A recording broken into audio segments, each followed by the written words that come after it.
It's games like the platformer Clydebury Kingdom that make me thankful I have such understanding neighbors. At least they haven't complained about the bizarre, angry noises coming from my apartment yet. If only they knew, it's not my fault, I swear. In Cloudberry Kingdom, some of the levels may look like they were handcrafted in the deepest bowels of hell, but there's actually artificial intelligence working behind the scenes to randomly generate them. The game's developers assure that they are, in theory, all beatable by us mortals. In theory. Told through short cutscenes that help to break up the game's action, the story of Cloudberry Kingdom plays on the classic "your princess is in another castle" trope, with some minor alterations. It tries its best to be funny and I can appreciate the attempt, but more often than not, the jokes simply fall flat.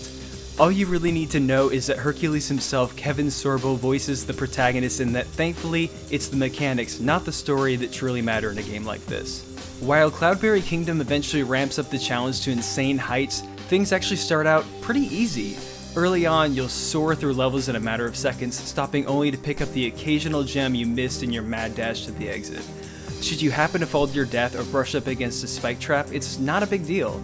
There are infinite continues in the game's story mode, which spans hundreds of levels.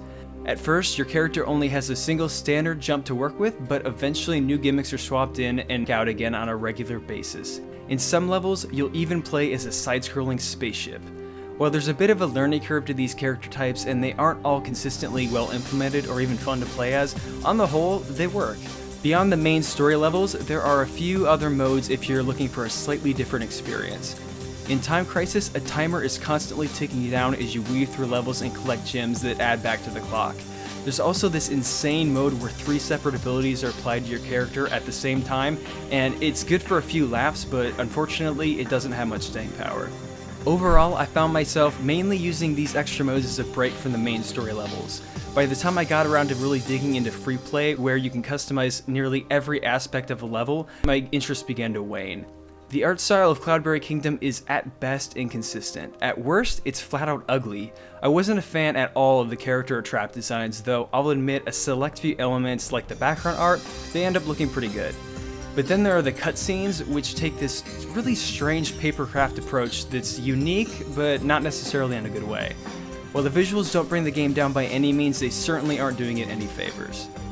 For better or worse, the Clydebury Kingdom soundtrack feels like it was ripped straight out of those stick figure animations the internet used to love so much. Now, some of the songs admittedly aren't half bad and they fit in with the hectic nature of the game, but after a while, I resorted to turning the sound off and listening to something a little less distracting.